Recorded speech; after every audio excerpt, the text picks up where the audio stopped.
The executive in the Federalist Lecture 2. So at this point, we actually turn to Federalist 70 in order to begin Hamilton's account of why you need an energetic executive, that is, an executive branch that's able to act quickly and decisively and forcefully in enforcing the law and protecting and representing the nation in foreign affairs. So why you need an energetic executive and how that energy can be rendered safe. And so I should just want to mention that quickness, decisiveness, and forcefulness are not terms necessarily taken directly from Federalist 70, but since Hamilton talks about the importance of energy in the executive, those are kind of the terms that I use to try to capture the essence of what he means by energy. And so here's how he starts Federalist 70. He says, "There is an idea which is not without its advocates that a vigorous executive is inconsistent with the genius of republican government."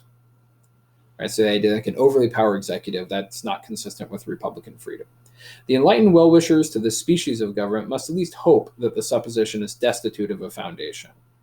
That is, anybody who is for republican government better hope that that's not true, since they can never admit its truth without at the same time admitting the condemnation of their own principles. Energy in the executive is a leading character in the definition of good government. It is essential to the protection of the community against foreign attacks. It is not less essential to the steady administration of the laws, to the protection of property against those irregular and high-handed combinations which sometimes interrupt the ordinary course of justice, to the security of liberty against the enterprises and assaults of ambition, of faction, and of anarchy. Right, so in other words, safety from foreign threats, safety from internal threats, safety from internal disorder, all of those things require an executive that can act forcefully. A weak executive will be unable to repel a foreign attack. A weak executive will be unable to administer the laws steadily and well. A weak executive will be unable to put down domestic rebellions and disorder, right? So if you want to keep order, secure liberty, and secure property from threats, you need an executive powerful enough to do that. And then he really kind of sort of sticks it to the opponents, to the president, where he gives the example of the Roman Republic, which for a number of people was sort of the preeminent example of a republic in the ancient world. And he says, "Every man the least conversant in Roman history knows how often that republic was obliged to take refuge in the absolute power of a single man under the formidable title of dictator, as well against the intrigues of ambitious individuals who aspired to the tyranny and the seditions of whole classes of the community whose conduct threatened the existence of all government, as against the invasions of external enemies who menaced the conquest and destruction of Rome." So in other words, even your famous Roman Republic itself only survived because from time to time, it put itself in the hands of a dictator with absolute power to secure the common good against aspiring tyrants or dangerous factions or foreign foes. So even the Roman Republic needed dictators. And as he says, "There can be no need, however, to multiply arguments or examples on this head. A feeble executive implies a feeble execution of government. A feeble execution is but another phrase for a bad execution. And a government ill executed, whatever it may be in theory, must be in practice a bad government." Right? Sort of full stop. So a weak executive is a bad executive. And when you have a bad execution of the law, you've got bad government. So you need an energetic executive. And so for him, he thinks that's really all that you need to say. I mean, he thinks this is quite obvious. The government has to be powerful enough to enforce the laws and protect the nation. End of story. Since the executive is responsible for enforcing the laws and protecting the nation, that means the government needs a strong executive. That's just the way it is. So instead, what he says is not, the real question is not, do we need an energetic executive? The real question is actually twofold. How do we get an energetic executive? So as he puts it, what are the ingredients of energy? How do you need to design the office so that the executive branch can act energetically? And then the second question and this is right in the middle of page 422, is how far can these ingredients of energy be combined with those other ingredients which constitute safety in the Republican sense? So in other words, how can you make sure that this energetic executive nonetheless is not a danger to Republican self-government? How can you make sure that the executive does not abuse his powers? And so as he goes on to say, there are 4 ingredients to energy, and these we'll get to in the next lecture: unity, duration, adequate provision for its support, and competent powers. So unity, duration, adequate provision, competent powers. And we'll get to what those mean in the next lecture. He says the ingredients which constitute safety in the Republican sense are a due dependence on the people and a due responsibility. Okay, so that's what we will get to now, because his way of laying it out, due dependence and due responsibility. And the way that we would put that is you have to make sure that the president knows that he will periodically be held to account, right? Accountability, held to account by the people for the actions of his administration. And that if the people disapprove of how the president's been performing, the president will be removed from office. So you need due dependence. You need to make sure that the president knows that he is ultimately accountable to others for his own performance. But, as he'll go on to say, in order for that to work, the office of the president has to be organized in such a way that the people can reasonably hold the president responsible for what the executive branch does. You've got to make sure that that the president, that you can really say of whatever's done underneath the president in the executive branch, ultimately the president's responsible. So you have to organize the executive branch in such a way that the president is responsible for what those under him do. And in that way, you make it possible for the people periodically to hold the president accountable for what the executive branch as a whole does. So that is the ways that you make the president safe.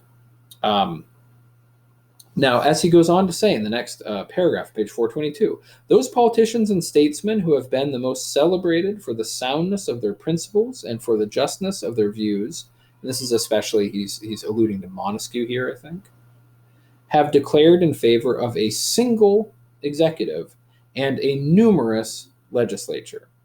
They have with great propriety considered energy as the most necessary qualification of the former, that is the executive, needs to be energetic, and have regarded this as most applicable to power in a single hand, right? So you're going to have the most energetic execution of government when there is one person ultimately in charge. And that's what he means by unity. While they have with equal propriety considered the latter, the legislature, a numerous legislature, as best adapted to deliberation and wisdom, and best calculated to conciliate the confidence of the people and to secure their privileges and interests. So in other words, to have a wise legislature capable of good deliberation for the public good, you need to have a pretty big legislature to take lots of views into account and all that kind of stuff. When it comes to execution, you need a single executive. And so at this point, he moves to talking about the first ingredient of energy, which is unity, of having one president. And so what I'm going to do, I'm not going to follow exactly the outline of Federalist 70 because it would take a while. So I'll just note that it's in the context really of talking about unity in the executive that he talks about this due dependence and due responsibility that make the executive safe and that can give people confidence that the president will not abuse his powers. So, and that's he sums this up on page 427, which is what we will get to at the end of this lecture. But I want to take you through these elements of due dependence and due responsibility, and then I will read to you the kind of summary quotation, which is the last full paragraph on page 427. So Due dependence obviously refers to election. Now, we know the president is not directly accountable to the people, but rather is accountable to the electors sent from each state. But from Hamilton's standpoint, when you're talking about dependence, you're talking about elections. And so the fact that the president is accountable to the electoral college instead of directly to the people, that distinction is not really relevant for the discussion he's talking about here. The main notion is that the president must be rendered accountable. The president can't hold office independent of the will of the rest of the country. And that's what a hereditary monarch does, right? A hereditary monarch has power because the hereditary monarch is the oldest son of the royal family. And that's it. It's the power is not given to him by the people. The monarch is not ultimately answerable to the people. And obviously, when you have a republic, when you have a government that is based on the principle of the consent of the governed, ultimately, the person who wields executive authority must get that authority from the people, if not directly, at least indirectly through constitutional provisions which lay out the regular mechanisms by which the president will be held accountable for and then either sent back to office or removed from office and replaced by somebody else. So the way you do this is you set up an election mechanism, that's the electoral college, and you set up, a limited duration of term. So the president serves for 4 years. So you have an electoral mechanism that determines who the president is, and you have a fixed period of time when the president holds office, and then the president has to either be renewed in office or removed from office. But, and this is what gets us to the issue of not due dependence, but due responsibility, that in order for the president to be truly responsible, you need to have the ability genuinely to hold the president accountable for what's done under him. If the president isn't really in charge of the executive branch, then you don't really have a rational way to either reward or punish a president for behavior in office. If the president doesn't really control the executive branch, then, whether you choose to renew the president in office or remove the president from office, either way, you're not making that decision based on what the president is actually responsible for.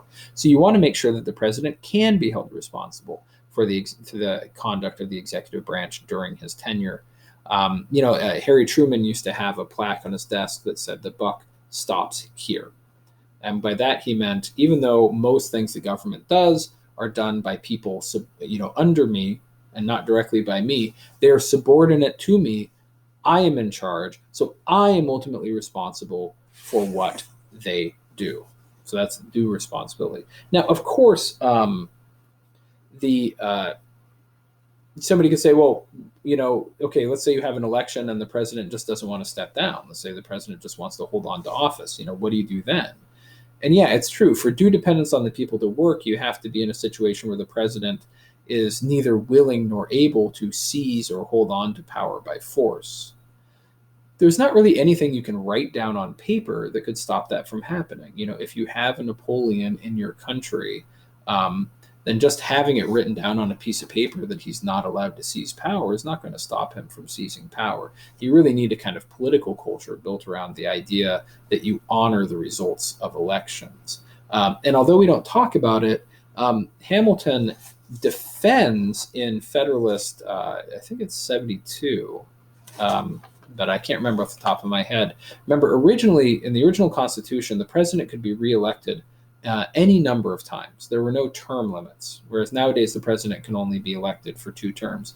Originally, the president was indefinitely reelectable.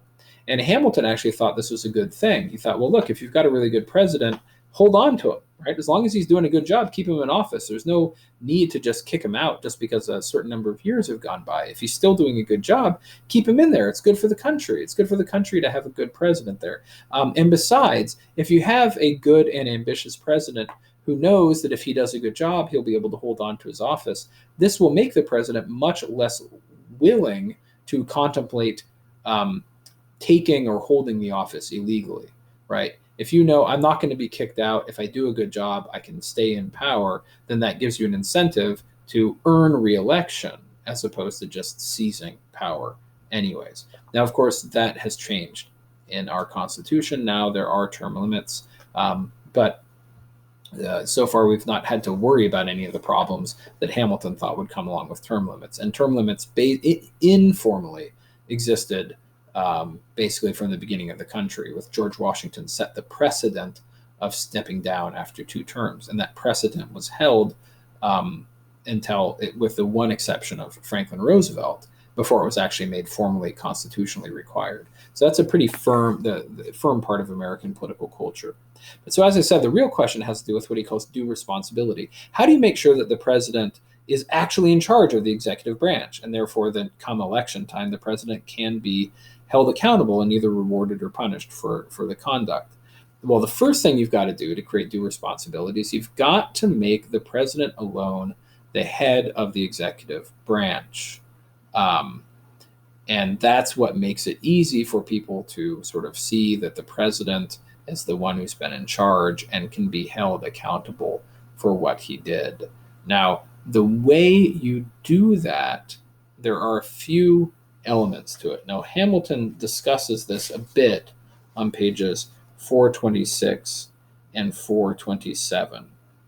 And he says there are a few ways to hold the president, to make sure that the executive branch can be held responsible. One, you have a single president. You have one person at the top of the chain of command, right? Because if you have, some people thought, well, since the executive power is kind of dangerous, we should have some balances and checks, kind of like in the legislature, right? We have a bicameral legislature. Why not have a dual presidency? Have 2 presidents.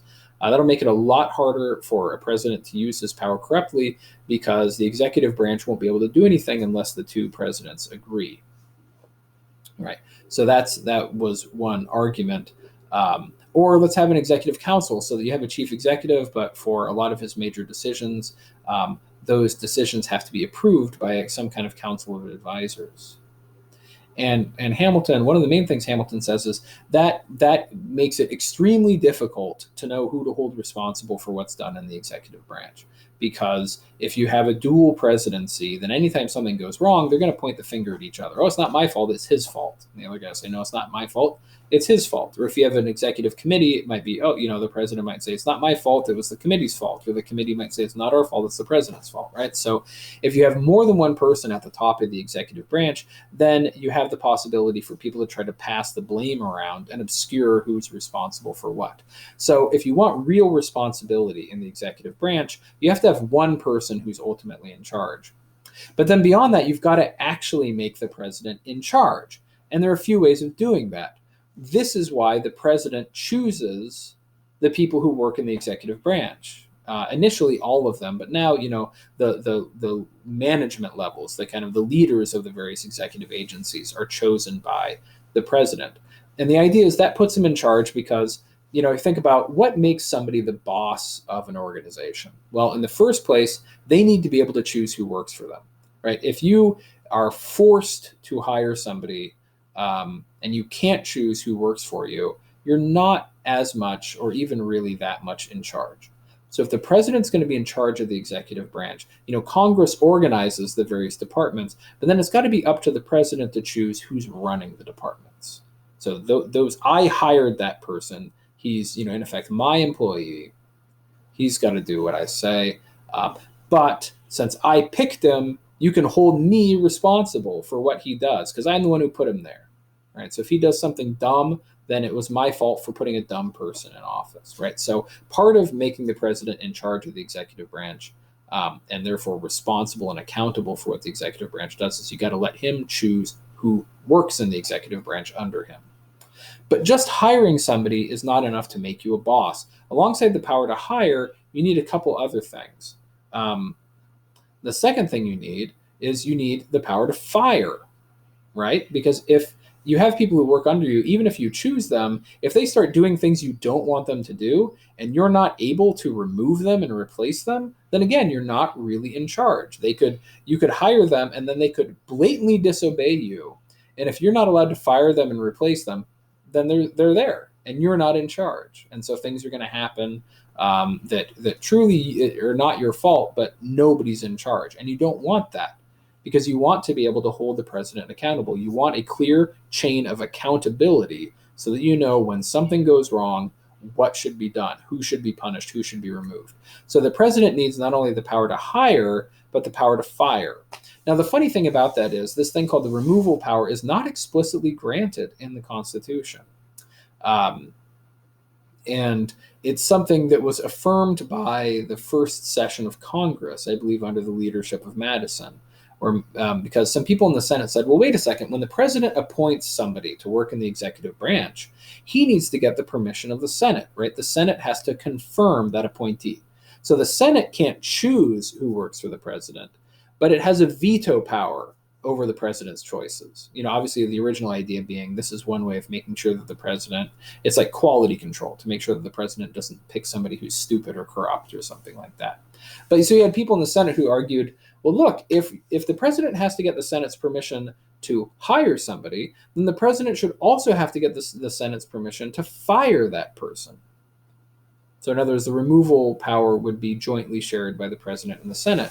And Madison argued in so many words, are you guys idiots? Don't you understand that this destroys the capacity for the president to truly run the executive branch? What happens, and it destroys the principle of the separation of powers. What happens if the president appoints somebody and then the person that he appointed starts following the wishes of the Senate rather than the wishes of the president? If the president has to get the permission of the Senate to remove this guy, he's probably not going to get that permission because the Senate's going to like having people in the executive branch doing what they say. But at that point, forget separation of powers, you're done. At that point, you have a branch of the legislature that's actually partially in control of the executive branch. That's exactly what we're trying to avoid. So if you want to make the president truly accountably in charge of the executive branch and maintain separation of powers, the president must have the power not only to hire, but he must have the complete power to remove. Now, again, the Senate will exercise quality control in terms of any replacement that he chooses, because you got to get this person confirmed. But once that person is confirmed, they are directly under the control of the president. But then you need one other thing. So you have the power to hire and you have the power to fire. Does that make you the boss yet and accountable for what the people under you do? No, not completely. So even if you have the power to hire, so you choose the people who work under you, and you can remove and replace the people who don't do what you say, there's still a crucial thing in the middle that you need. And that's that you need the power to monitor what they're doing. You need to be able to know what they're doing. Because if it's possible for the people who work under you to keep secret from you what they are actually doing, then again, you're still not in charge, right? To be fully in charge, you have to not only be able to hire people and remove them, but you have to be able to monitor them while they're in office. And that's why there's this kind of obscure, for most people, an obscure unknown provision in Article 2, which says that the president has the power to request the opinion in writing of his officers upon anything sort of related to their job. And what that is that is the right to be informed. That means the president has the right to say, say the Secretary of State, tell me what you think we should do in our relations with Iran. And the Secretary of State is at that point then required to provide some kind of memo to the president saying, here's what I think should be done, here's what we're currently doing, blah, blah, blah. So when the president requests information about what an agency is doing, why, what it thinks should be done, any of that, when he requests information from an agency relevant to that agency's job, the agency has to give the president that information. And if the agency doesn't, then again, the president can remove that person. If the Secretary of State fights back against the president say, fine, you don't work for me anymore. Get out of here. I'm going to hire somebody that is going to follow what I say. And so that's what makes you the boss, this power to hire, monitor, and fire. Because then at that point, like let's say some Secretary of Defense or even some other agency does something really corrupt, and the American people are angry, and the president says, well, look, he's the one who did it, don't blame me. Then the American people could say, Well, no, that doesn't work because you put him there. You hired him, right? So we are going to blame you. And then if the president will say, "Oh, well, look, yeah, I hired him, but I didn't know what he was doing, so you can't hold me responsible. He kept it from me." At that point, the American people can say, "No, because you had the right to know what he was doing. If you didn't know what he was doing, it's because you didn't ask, right? Because if you had asked, you would have known. Or if you asked and he refused to tell you, you could have removed him, right? Now, there might be circumstances where there are genuine lies and cover-ups. And that's there's no way, again, to write down on a piece of paper something that could prevent conspiratorial cover-ups, right? So there's a limit to what constitutional provisions can accomplish. There's never absolute certainty. But in general, what people will say to the president is, you hired this person and you had the right to know what they were doing. And on top of that, you had the right to fire them if you didn't like what they were doing. So if you have somebody who does something incredibly corrupt under you, we are going to hold you responsible because you put them there, you could have known what they were doing, and you could have got rid of them before things got bad. But you didn't, so you're on the hook for what they did because you, Mr. President, were the boss. And there you've got accountability. You have due responsibility. And so when you have that clear structure of accountability, then elections become meaningful. Then you have true due dependence, where you do have a situation where every 4 years it is possible for the electors, or the American people generally, to survey what the government has done over the previous 4 years and hold the president accountable for those things, and then either reward the president with renewed office or remove the president and try to find somebody better. That's the ideal situation. Now, I would say that the structure of authority in the federal government today, over the course of the 20th century, has become so complex that the president really isn't entirely the boss of the executive branch. And this is an issue that has come up to some extent in the Trump presidency, this question of the extent to which the agencies within the executive branch are trying to operate independently of and in opposition to the president. That's an issue that presidents have complained about for a long time, and it's a bipartisan concern, actually, historically speaking. So the president is not as clearly in charge of the executive branch today as he was, say, 150 years ago.